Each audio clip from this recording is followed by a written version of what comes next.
GC classes की environmental science की competition exam की तैयारी करने वाले सभी विद्यार्थियों का स्वागत है। देखिए, आज की क्लास में हम जो सिलेबस में दे रखी है यूनिट 9 दे रखी है, जिसके अंदर हम डिस्कस करेंगे। यूनिट 9 के अंदर एक पॉइंट दे रखा है IUCN red list categories and criteria. ठीक है, तो इस लाइन का मतलब क्या है? सबसे पहली बात तो कि IUCN red list categories and criteria, इस हेडिंग का क्या मतलब है। दूसरा कि ये IUCN क्या है, इसमें ये रेड लिस्ट कैटेगरी से क्या मतलब है और इसके क्राइटेरिया से क्या मतलब है। तो अगर सबसे पहले हम बात करें, जैसा कि यहाँ पे लिखा है IUCN, तो IUCN क्या है? International union for conservation of nature and natural resources. यानी कि ये क्या है? एक संस्था है जिसका जो मुख्यालय है वो कहाँ पर है? Gland, Switzerland. ठीक है, ग्लैंड स्विट्जरलैंड के अंदर इसका मुख्यालय है। वहाँ पर ये जो ऑर्गेनाइजेशन है, तो ये ऑर्गेनाइजेशन क्या करती है? IUCN, इसका काम ही क्या होता है कि प्रोजेक्ट चलाना, नेचर एंड नेचुरल रिसोर्सेज से रिलेटेड जो भी डाटा कलेक्शन का काम होता है नेचर से रिलेटेड, या जो भी प्राकृतिक संसाधन, वाइल्ड एनिमल, वाइल्ड प्लांट, तो जो भी इस तरह के होता है उन सब से डाटा कलेक्ट करने का काम कौन करता है? आपका IUCN करता है। तो इस तरह का जो IUCN है, इसने डाटा कलेक्शन का काम करता है। तो इसने IUCN ने क्या किया, सबसे पहले हम ये भी देखते हैं कि IUCN ने जो कहाँ पर है? ग्लैंड, स्विट्जरलैंड में इसका जो स्थापना हुई है, थोड़ा सा इसकी हिस्ट्री भी हम देख सकते हैं। क्या है? 5 अक्टूबर 1948 ये इसको क्या हुई थी? इसका स्थापना दिवस है। यहाँ पर इसकी स्थापना या फाउंडिंग हुई थी। ठीक है, 5 अक्टूबर 1948 की। तो इसने क्या किया कि इसका काम क्या था? भाई डाटा कलेक्ट करने का काम।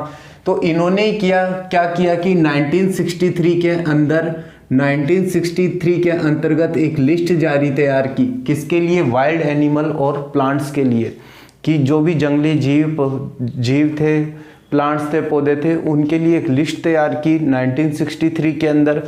और हाल ही के अंदर जो एक पब्लिश्ड हुई है, अभी पब्लिश्ड होके लिस्ट छपी है, अपडेट होके 2008 के अंदर।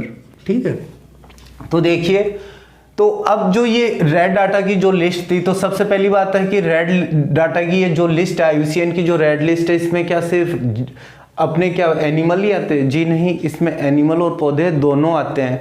ठीक है, तो अब इस तरह की इस लिस्ट के अंदर इन्होंने क्या किया कि बताया कि यहाँ पर कौन कौन से वाइल्ड एनिमल या वाइल्ड प्लांट्स हैं जिनको रेड लिस्ट की कैटेगरी में रखा। ऐसा इसलिए किया गया, IUCN को लगा कि जब उन्होंने डाटा कलेक्ट किए तो पता चले कि बहुत सारी प्रजातियां तो विलुप्त हो चुकी है और बहुत सारी जातियां हैं जो क्या है? विलुप्त होने की कगार पे, यानी उनके समाप्त होने की कगार पे है। अगर टाइम रहते हुए हमने इसके लिए कुछ ध्यान नहीं दिया पूरे वर्ल्ड ने, तो ये सारी प्रजातियां धीरे धीरे लुप्त होना शुरू हो जाएगी। तो इसी रिगार्डिंग IUCN ने ये स्टेप्स लिया और इस तरह की इन्होंने कैटेगरी को यहाँ पर क्या किया? डेवलप किया।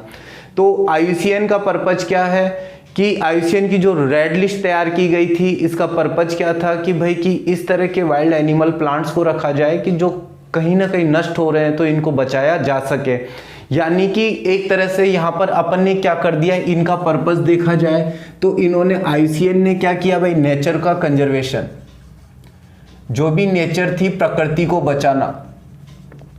ठीक है, और जो भी नेचुरल रिसोर्सेज थे, प्राकृतिक संसाधन थे, उनका भी सस्टेनेबल यूज में लेना।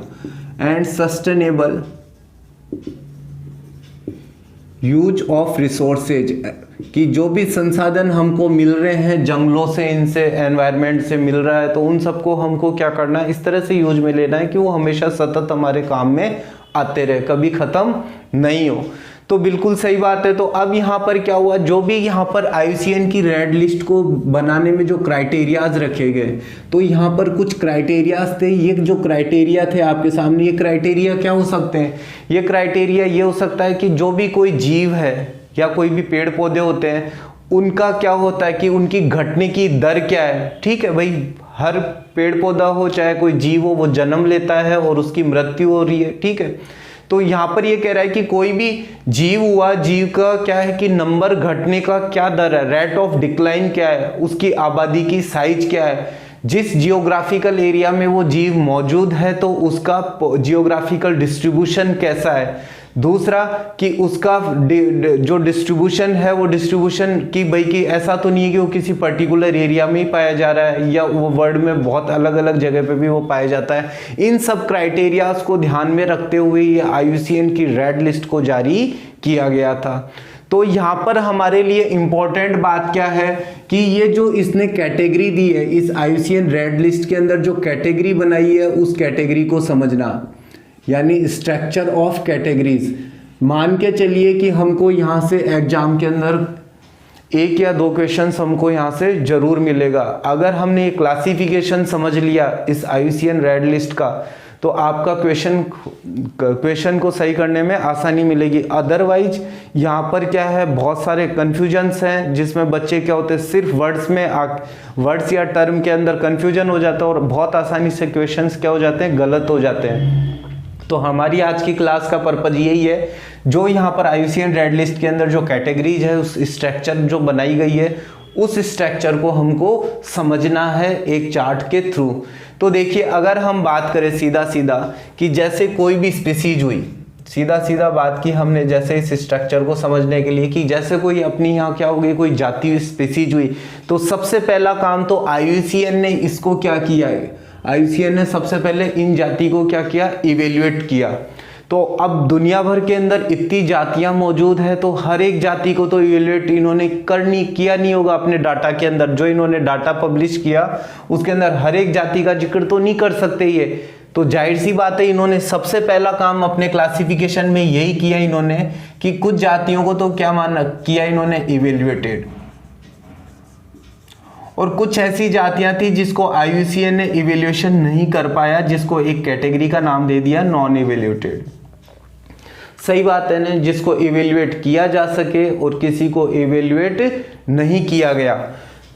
सही है। अब जिनको इवेल्युएटेड कर लिया, जिन्होंने IUCN रेड लिस्ट बनाने के लिए इवेल्युएट कर लिया कि भाई कि हाँ, तो लेकिन अब इवेल्युएशन पे भी पता चला कि कुछ के लिए डाटा तो क्या थे, सफिशिएंट थे, कुछ के लिए डाटा अनसफिशिएंट थे, यानी जिसके लिए डाटा मिला ही नहीं, कि कुछ जातियों का डाटा बना ही नहीं सके कि उसको रेड लिस्ट की कैटेगरी के अंदर इन्वॉल्व किया जा सकता है या नहीं किया जा सकता है। तो कुछ के केस में तो क्या था, डाटा इनएडिक्वेट था, मतलब डाटा की कमी थी, यहाँ पर कोई किसी तरह का डाटा नहीं मिला, बात खत्म। कि जिसका डाटा ही नहीं मिल सकता उसको आप कैसे कह सकते हो कि ये आगे चल के लुप्त होगी जाती है या लुप्त नहीं होने वाली जाती है। तो डाटा की कमी थी, इनएडिक्वेट या इनडेफिशिएंसी, डेफिशिएंट यानी डाटा ही नहीं है यहाँ पे, ये लीजिए डाटा ही नहीं है। दूसरा ऐसे हैं जिनके बारे में डाटा मिल गया कि उसने IUCN ने स्पीसीज को जब इवेल्युएट किया तो एक डाटा इतना सफिशिएंट डाटा था इनके पास में कि इनको आगे चल के कैटेगराइज करना आसान हो गया। ठीक है, जिनका डाटा कलेक्ट हो गया कि हाँ भाई कि आगे चल के विलुप्त होगी या विलुप्त नहीं होगी या विलुप्त होने वाली है, तो ऐसा जब डाटा इनको मिल गया तो इस एडिक्वेट डाटा के बेस पे इन्होंने क्लासिफिकेशन जनरेट किया। इन्होंने इस डाटा के बेस पे क्या किया, एक क्लासिफिकेशन जनरेट किया और उस क्लासिफिकेशन में इन्होंने क्या किया, अलग अलग कैटेगराइज करना शुरू करा। जैसे एक कैटेगरी के अंदर इन्होंने क्या बोला, एक्सटिंक्ट। ठीक है, एक्सटिंक्ट को अगर डिनोट करें तो इसको EX के नाम से डिनोट करते हैं। हिंदी वर्ड ध्यान रख लेना, क्योंकि कई बार हिंदी से भी क्या होता है, इजीली समझने में आसानी हो जाती है अपने लिए, विलुप्त। ठीक है, एक्सटिंक्ट क्या हुआ आपका, विलुप्त हुआ। विलुप्त का मतलब ऐसे टैक्सॉन ले सकते हैं, मतलब बार बार हमको ये नहीं बोलना पड़े कि प्लांट बोल रहे हैं या हम एनिमल बोल रहे हैं। तो कोई भी प्लांट या एनिमल यानी कि टैक्सॉन हुआ जो कंप्लीटली अर्थ पर से उसका क्या हो चुका है, एलिमिनेट हो चुके हैं या वो क्या हो चुके हैं, डाइड हो चुके हैं। यानी ऐसे पेड़ पौधे या ऐसे जंतु जो क्या हैं इस पृथ्वी से अब क्या हो चुके हैं, कंप्लीटली वो नष्ट हो चुके हैं। तो ऐसे क्या कहलाएंगे, आपके विलुप्त हो गए। ठीक है, तो बहुत सारी ऐसी एनिमल्स भी हैं, पेड़ पौधे भी है जो आज की तारीख में अर्थ से क्या हो चुके हैं, कंप्लीटली वो विलुप्त हो चुके हैं। तो यानी कि एक्सटिंक्ट का मतलब अपने लिए क्या रहेगा, कंप्लीटली एलिमिनेटेड। ठीक है, जो कंप्लीटली पृथ्वी से क्या हो चुके हैं, एलिमिनेट हो चुके हैं या डाइड आउट हो चुके हैं, येलो साहब, यानी जिनकी मृत्यु हो चुकी है और अर्थ से ये क्या हो चुके हैं, एलिमिनेटेड हो चुके हैं, येलो जी।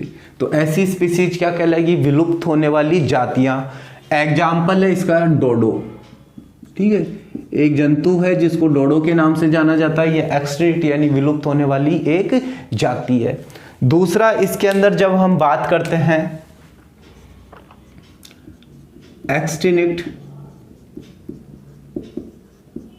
इन वाइल्ड, एक्सटिंक्ट इन वाइल्ड का मतलब देखिए, थोड़ा सा समझने की कोशिश कीजिए, इसको EW से डिनोट करते हैं। ये भी क्या होती है, विलुप्त हो चुकी है जातियां। नेचुरली रूप से ये जातियां एब्सेंट है, अब पृथ्वी के ऊपर नेचुरल रूप से एब्सेंट है ये जातियां, इस तरह की जो भी नेचुरली रूप से कोई जाति यहाँ पर मौजूद नहीं है, एब्सेंट ऑफ टैक्सॉन। जो भी पेड़ पौधे या जीव जंतु है आपके, वो नेचुरली रूप से कहीं भी नहीं पाए जाते हैं, EW की कैटेगरी में इन्वॉल्व करते हैं, लेकिन अभी इनको सर्वाइव करवाया जा रहा है, ओनली सर्वाइव्स, इनको सर्वाइव करवाया जा रहा है। किस तरह से करवाया जा रहा है, कल्टीवेशन के थ्रू। अब कल्टीवेशन किसका होता है भाई, पेड़ पौधों का होता है, इन प्लांट, मतलब ऐसे कुछ पेड़ पौधे हैं जो जमीन पर नेचुरल रूप से कहीं नहीं पाए जाएंगे, लेकिन उनको कल्टीवेशन करवाया जा रहा है कहीं पर, तो ये मौजूद है, ठीक है। इसी तरह कुछ एक एनिमल्स हैं इन कैपेटिविटी। इन कैपेटिविटी क्या होता है कि जिस तरह से पेड़ पौधों का कल्टीवेशन हम करवा के पेड़ पौधों को उगाते हैं, इसी तरह से कुछ जीव जंतु हैं जिनको नेचुरल रूप से वो खत्म हो चुके हैं, लेकिन कैसे न कैसे उन जीव जंतुओं में ब्रीडिंग करा के उनको कैसे न कैसे मेंटेन किया जा रहा है। तो इन कैपेटिविटी ऐसा किस में देखने को मिलता है, एनिमल्स में, ठीक है। जैसा वर्ड पौधों में कल्टीवेशन होता है, वैसा ही वर्ड एनिमल्स में क्या कहलाता है, आपका कैपेटिविटी कहलाता है। सही बात है, यानी कि नेचुरल रूप से ये एब्सेंट हो चुके हैं, लेकिन कहीं ना कहीं कल्टीवेशन और कैपेटिविटी के थ्रू कहीं ना कहीं ये अभी भी है आपके सामने, ठीक है। अब आ जाइए इसके बाद में जो सबसे अपने एग्जाम पर्पस से बिल्कुल इंपॉर्टेंट है, थ्रेटेंड, ठीक है। थ्रेटेंड का मतलब क्या हुआ कि ऐसी जातियां जो विलुप्त होने की तरफ जा रही है, यानी कि ये तो क्या हो चुका, विलुप्त हो चुका, लेकिन ये किसकी तरफ जा रही है, विलुप्त होने की कगार पर है। इसको बोलेंगे हम विलोपनमुखी, ठीक है। तो थोड़ा सा क्या है, हिंदी वर्ड से समझ में आ जाएगा, विलोपनमुखी यानी विलुप्त होने की तरफ। विलोपनमुखी का मतलब जो विलुप्त होने की तरफ वो जा रहे हैं। और इस क्लासिफिकेशन को इन्होंने किस रूप में किया है, क्वांटिटेटिव क्लासिफिकेशन किया है, बिल्कुल, कि भाई किस तरह से IUCN में किया कि कैटेगरी बनाई इसकी, क्रिटिकल एंडेंजर्ड। समझिए बात को, एंडेंजर्ड का मतलब वही है संकटापन। कैसी होती है भाई, संकटापन जातियां, ऐसी संकट में पड़ी हुई जातियां, ऐसी संकट में पड़ी हुई जीव जंतु या पेड़ पौधे जो क्या कर रहे हैं, बिल्कुल हाई रिस्क लेवल पर मौजूद है। कैसे मौजूद है, बिल्कुल हाई रिस्क लेवल पर मौजूद है। किसी भी मोमेंट पर आने वाले फ्यूचर में जो कभी भी खत्म हो सकते हैं। ऐसे जो भी टैक्सोन है, ऐसे जो भी टैक्सोन वो फेसिंग कर रहे हैं हाई रिस्क, ऐसे जो भी टैक्सोन है वो सब क्या कर रहे हैं, हाई रिस्क को फेस कर रहे हैं कि जो कभी भी क्या हो सकते हैं कि खत्म हो सकते हैं। ऐसे जीव जंतु कभी भी खत्म हो सकते हैं। और एंड कैन बिकम, इसको लिख सकते हो वेरी, ब्रैकेट में आप लिख सकते हो जो बहुत ज्यादा रिस्क है। ये बात बहुत इंपॉर्टेंट अपने लिए कि वेरी, कि बहुत ज्यादा रिस्की है। एंड कैन बिकम, जो क्या हो सकते हैं, कभी भी विलुप्त हो सकते हैं। जो कभी भी किस कैटेगरी में जा सकते हैं, इस विलुप्त होने की कैटेगरी में जा सकते हैं। कैन बिकम एक्सटिंक्शन, जो कभी भी विलुप्त होने की कैटेगरी के अंदर जा सकते हैं। सही बात है। कब, एनी मोमेंट, किसी भी मोमेंट पर।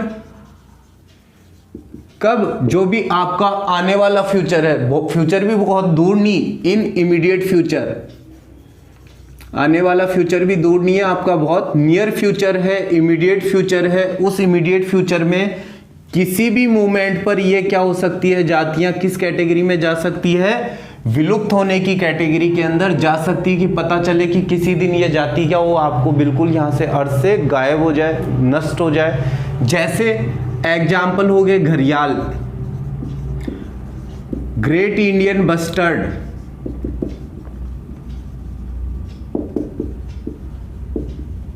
तो इस तरह के जो भी एनिमल्स हुए आपने, घड़ियाल, ग्रेट इंडियन बस्टर्ड हुए, तो ये भी कौन सी कैटेगरी के अंदर है भाई? क्रिटिकल एंडेंजर्ड की कैटेगरी के अंदर आते हैं, CR। ठीक है, तो ध्यान रखना इससे CR से डिनोट किया जाता है, जिसका मतलब ये कि फटाफट ये हाई रिस्क की बहुत ज्यादा कैटेगरी में कभी भी एक्सटिंक्शन हो सकता है, किसी भी मूवमेंट पर हो सकता है आने वाले फ्यूचर के अंदर। ठीक है, तो उसमें अपने को पता होना चाहिए क्रिटिकल एंडेंजर्ड, और एंडेंजर्ड का मतलब किससे होता है? संकटापन जातियों से, संकटापन, और जो कैसी है? बहुत ज्यादा क्रिटिकल है, कभी भी हो सकता है।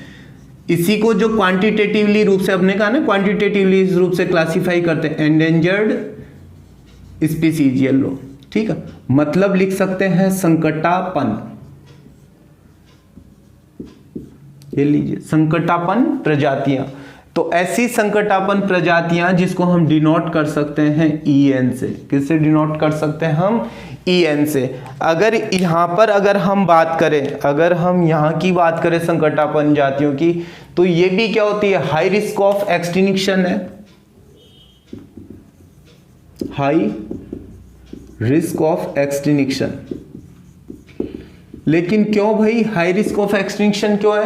क्योंकि ये पृथ्वी पर मौजूद है, इनके नंबर्स क्या है? कम है, इनके नंबर क्या हो चुके हैं? कम हो चुके हैं। ऐसी जातियां हैं यहाँ पर, ऐसे स्पीसीज है जिनके नंबर क्या हो चुके हैं? कम हो चुके हैं। स्पीसीज है जिनके नंबर क्या है? कम है। और कम इसलिए कम हुए क्यों? क्योंकि कुछ ना कुछ एनवायरनमेंट के इस तरह के फैक्टर्स रहे थे जिनकी वजह से इनकी संख्या क्या हो चुकी है? बहुत कम हो चुकी है। और कैटेगरी क्या? हाई रिस्क ऑफ एक्सटिंक्शन है। जो क्या हुआ? क्योंकि इनके हैबिटेट का लॉस हुआ। इसका रीजन क्या है? कि अगर आने वाले फ्यूचर के अंदर इनके हैबिटेट अगर इसी तरह से लॉस होता रहा, इसी तरह से इनका शिकार वगैरह पोचिंग होता रहा, शिकार हंटिंग होता रहा, तो ये आने वाले टाइम में ये सब क्या हो जाएगी? खत्म हो जाएगी। या इन एक्सेसिव प्रेडिटेशन, इनका बहुत ज्यादा भक्षण होना शुरू हो गया, तो भी ये आने वाले टाइम में क्या हो जाएगी? खत्म होना शुरू हो जाएगी इस तरह की जातियां। सही बात है। जैसे एग्जाम्पल है red panda and Bengal tiger.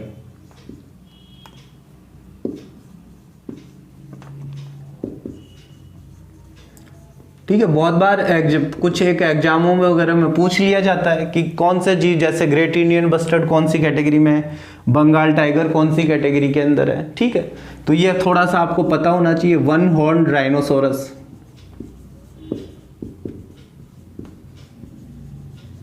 ये लो जी।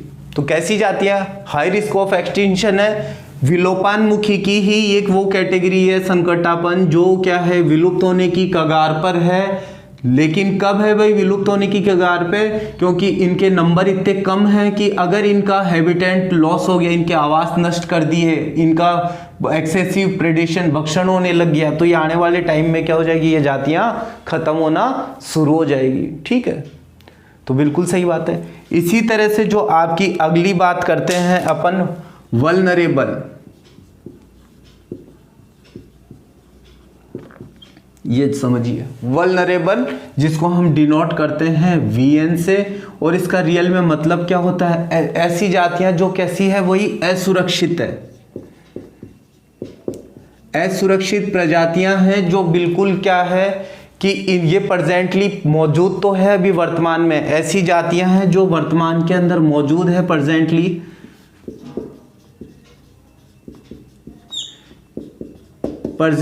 इनसफिशिएंट, यानी कि अभी संख्या में क्या है? Presently insufficient number, sufficient number में मौजूद है, लेकिन कुछ फैक्टर्स की वजह से क्या हो रहा है? इनका डिप्लीशन होना शुरू हो रहा है। कुछ फैक्टर्स की, अभी सफिशिएंट संख्या में है ये, लेकिन कुछ फैक्टर्स की वजह से ये क्या होगा? आने वाले टाइम के अंदर, मीडियम टर्म फ्यूचर के अंदर ये क्या हो जाएगी? एक्सटिंक्शन की रिस्क की कैटेगरी में आ जाएगी। ये भी कि कहां पर जा सकती है, विलुप्त होने की कैटेगरी में जा सकती है उन फैक्टर्स की वजह से।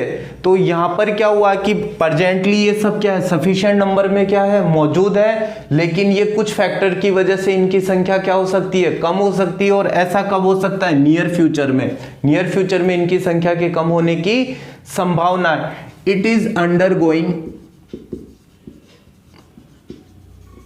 ठीक है, अंडरगोइंग यानी डिप्लीशन। डिप्लीशन का मतलब होता है भाई कम होना अपना, ठीक है, कम हो सकता है कब, मीडियम टर्म फ्यूचर के अंदर। ये लीजिए, और मीडियम टर्म फ्यूचर में क्या हो सकती है, एक्सटिंक्ट। ये भी क्या हो सकती है, एक्सटिंक्ट हो सकती है, येलो साहब, विलुप्त हो सकती है। तो असुरक्षित या वल्नरेबल स्पीसीज वो होती है प्रेजेंटली सफिशिएंट नंबर में मौजूद है अभी, लेकिन किसी फैक्टर्स की वजह से, कुछ फैक्टर्स की वजह से क्या हो सकती है, अंडरगोइंग डिप्लीशन। उन कुछ सम फैक्टर्स ऐसे हैं जो इसकी संख्या को क्या कर सकते हैं, आने वाले मीडियम टर्म फ्यूचर के अंदर ये भी जल के क्या हो सकती है, विलुप्त हो सकती है।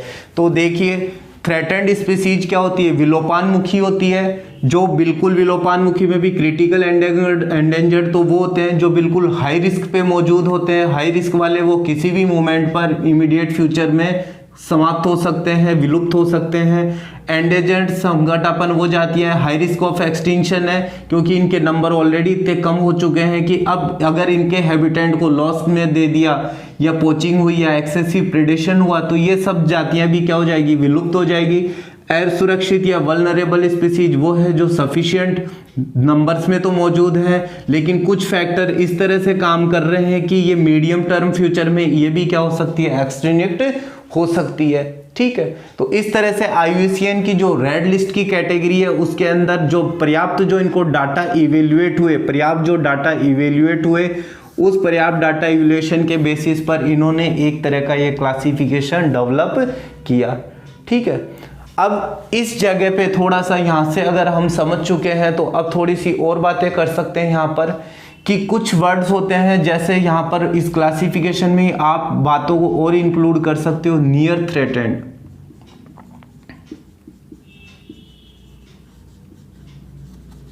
ठीक है, नियर थ्रेटेंड का मतलब क्या हो सकता है भाई यहाँ पर कि क्या होना चाहिए यहाँ पर नियर थ्रेटेंड का मतलब कि अगर हम सोचें कि इस वर्ड का अगर मतलब सोचना शुरू करें तो नियर थ्रेटेंड का मतलब कि अभी तक ये जातियां विलोपानमुखी नहीं है, अभी तक ये जातियां विलोपानमुखी नहीं है। क्यों विलोपानमुखी नहीं है, क्योंकि अभी तक IUCN को ऐसा लगा नहीं कि ये जातियां विलोपानमुखी होगी। लेकिन ये जातियों को इन्होंने IUCN में कैसा माना, ऐसी नियर थ्रेटेंड जातियों को कैसा माना IUCN ने, अगेंस्ट इसको इवेल्युएट तो किया है, इसको नियर थ्रेटेंड को इवेल्युएटेड तो किया है, लेकिन किसके अगेंस्ट में किया है, इस थ्रेटेंड स्पीसीज के अगेंस्ट में इवेल्युएट किया है। क्योंकि ये क्या है कि जल्दी ही अगर इनका ध्यान नहीं रखा गया, नियर फ्यूचर में अगर इनका ध्यान नहीं रखा गया तो नियर थ्रेटेंड ये जो जातियां हैं ये भी आने वाले टाइम में कहीं ना कहीं किसकी तरफ चली जाएगी, विलोपानमुखी या थ्रेटेंड स्पीसीज की कैटेगरी के अंदर चली जाएगी। यानी कि नियर थ्रेटेंड वो जातियां होती है जिनको ना तो अभी आप CR क्रिटिकल एंडेंजर्ड के अंदर रख सकते हैं, अपन यहाँ पर नहीं रख सकते। दूसरा यहाँ पर ये एंडेंजर्ड के अंदर इनको नहीं रख सकते, वल्नरेबल स्पीसीज इनमें भी इनको पुटअप नहीं कर सकते। कारण क्या है, क्योंकि इसको IUCN ने किसके अगेंस्ट इवेल्युएट किया है, इस थ्रेटेंड स्पीसीज के अगेंस्ट किया है कि ऐसा माना गया है कि अभी ये कहीं ना कहीं विलोपानमुखी की तरफ कैटेगरी के अंदर नहीं है। लेकिन अभी तक इन चीजों को इसने क्वालिफाई नहीं किया है। इस तरह की जो नियर थ्रेटेंड स्पीसीज होती है इन्होंने अभी तक न तो वो CR की कैटेगरी में, ना EN ना VN की कैटेगरी में है। लेकिन ऐसा माना जाता है कि नियर फ्यूचर में क्लोजली टू क्वालिफाई ये भी क्या करेंगे, जल्दी ही क्वालिफाई कर जाएंगे भाई। क्वालिफाई किसके लिए, इस कैटेगरी के लिए क्वालिफाई करना शुरू हो जाएंगे। Closely to qualify a threatened category.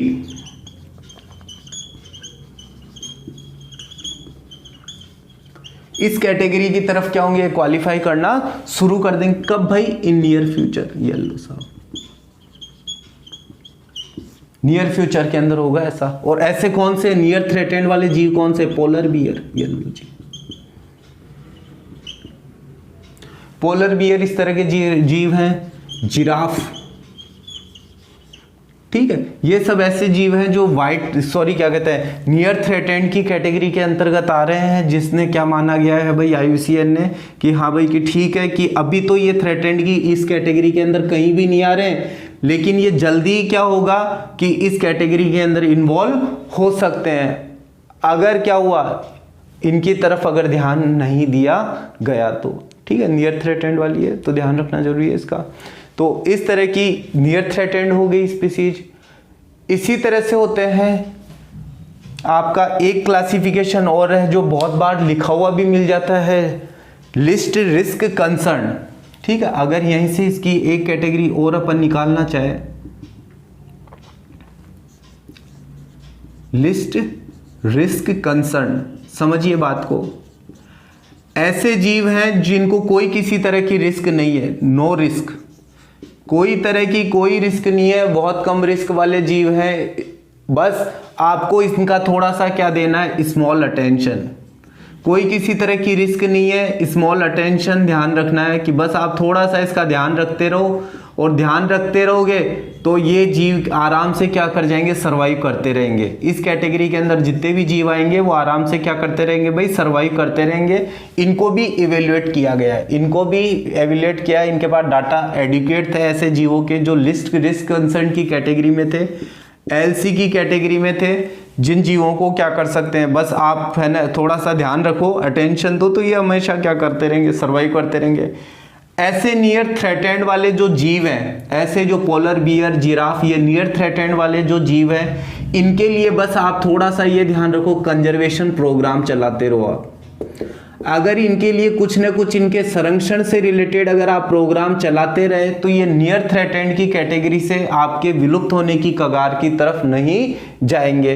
तो ये थोड़ा सा आप फर्क समझ लेना। लिस्ट रिस्क के अंदर कोई किसी तरह की रिस्क नहीं है, स्मॉल अटेंशन दो, सर्वाइव कर जाएंगे। नियर थ्रेटेंड का मतलब अभी तक तो सब कुछ ठीक है, लेकिन ये आने वाले नियर फ्यूचर के अंदर भी क्या कर जाएंगे, आपके क्वालिफाई कर जाएंगे थ्रेटेंड स्पीसीज के लिए। इसके लिए जरूरी कि आप टाइम टू टाइम क्या करो भाई, कंजर्वेशन प्रोग्राम चलाते रहिए। सही बात है। कुछ एक और टर्मिनोलॉजी है जो कई बार क्या होता है, जब MCQ का पेपर सॉल्व करते हो तो वहां पर ये वर्ड लिखा हुआ मिल जाता है। तो अब स्टूडेंट क्या होते हैं कि कंफ्यूजन हो जाता है कि भाई हमने सब कुछ इतना पढ़ लिया, लेकिन ये अलग से वर्ड क्या आ गया। अलग से वर्ड कुछ ही नहीं है, ये IUCN ने क्या कर दिया है कि एक थ्रेटेंड का जो ये क्लासिफिकेशन है, इस थ्रेटेंड के ही क्लासिफिकेशन में से क्या कर दिया, एक रेयर स्पीसीज जैसा टर्मिनोलॉजी को जोड़ दिया। क्यों जोड़ा कि ये थोड़ा सा है, इसके अंदर बात ध्यान रखना, ये नेचुरली रूप से, इसमें नेचुरली रूप से क्या होता है, स्मॉल नंबर ऑफ एनिमल्स आते हैं। स्मॉल नंबर में मतलब कुछ जीव ऐसे होते हैं जो ऑलरेडी कैसे होते हैं, स्मॉल नंबर या स्मॉल पॉपुलेशन के रूप में मौजूद होते हैं। उनकी संख्या क्या होती है, शुरू से ही कम होती है। टैक्सॉन, टैक्सॉन का मतलब वही है प्लांट या एनिमल से। तो ऐसे टैक्सॉन क्या होते हैं जो नेचुरली रूप से उनके हमेशा संख्या क्या होती है, कम होती है। यदा कदा कहीं पर किसी पर्टिकुलर एरिया में पाए जाते हैं या फिर थोड़े बहुत कहीं पर देखने को मिलते हैं। तो ऐसे जीवों की जो एक एग्जाम्पल है क्लाउडेड लियोपार्ड, ठीक है। तो इस तरह का ये छिपकली जैसा जो जीव आपका है, तो इसके अंदर क्या रहा आपका कि रेयर स्पीसीज के अंदर ये क्या रहा कि आपका स्मॉल नंबर के अंदर जीव मौजूद है, नेचुरल रूप से वो मौजूद है, लेकिन आपका वो स्पीसीज क्या होता है, बहुत कम जगह पे देखने को मिलता है। ऐसे जीवों को हमेशा एक डर बना रहता है कि किसी भी प्रीडेटर्स, किसी भी परभक्षी जीव के थ्रू इनको क्या किया जा सकता है, कभी भी ये नष्ट किए जा सकते हैं, ठीक है। और ऐसे कुछ पेड़ पौधे भी होते हैं जिनके क्या होता है कि कुछ खरपतवार, पेस्ट वगैरह से क्या होता है, या दूसरे कोई भी कीट वगैरह से उनके नष्ट होने के हमेशा चांसेज बने रहते हैं। तो ऐसे जीव पेड़ पौधे जो भी होते हैं वो रेयर स्पीसीज की कैटेगरी के अंदर आते हैं, ठीक है। और एक और होती है इसके अलावा लास्ट में इंटरमीडिएट स्पीसीज, ठीक है। तो कभी भी आपको ऑप्शंस में इस तरह के वर्ड्स अगर दे दिए जाए तो उसमें बहुत ज़्यादा कंफ्यूज होने की ज़रूरत नहीं है। इंटरमीडिएट स्पीसीज वो होते हैं कि जो रियल में क्या होते हैं कि आपके लुप्त होने की कगार पर ही होते हैं ऐसी स्पीसीज, लेकिन रीजन इज नॉट नॉन।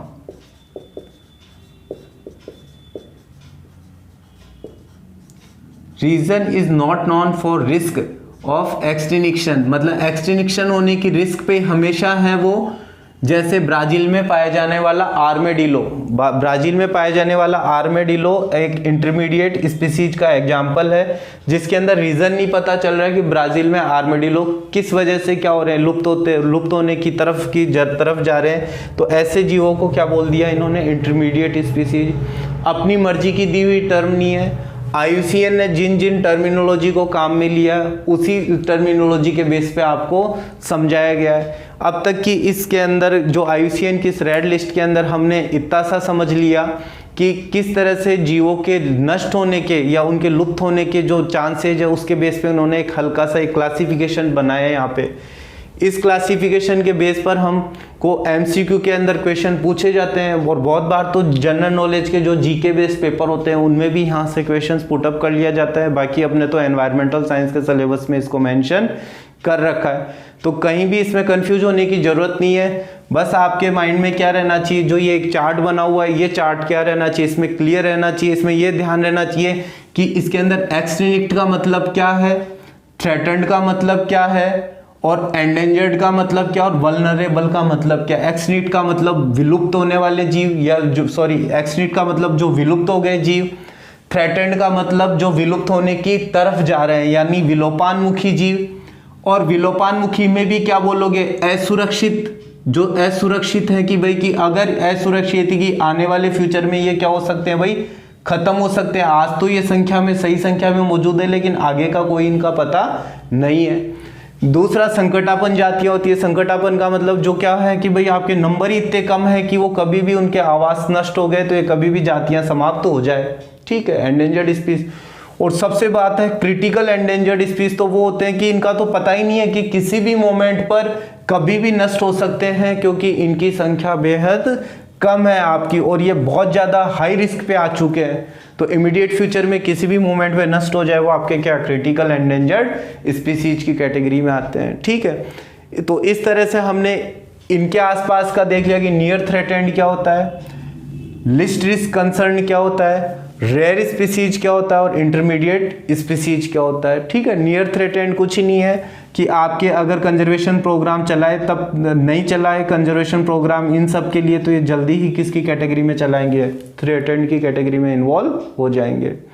तो आज की क्लास में हमने इस महत्वपूर्ण टॉपिक को डिस्कस किया है, और इस टॉपिक से रिगार्डिंग जो और डिटेल्स में हम आगे की जो यूनिट 9 के अंदर वाइल्ड लाइफ मैनेजमेंट है, और यूनिट 4 के अंदर भी कुछ राजस्थान से रिलेटेड फ्लोरा और फोना की बात की गई है।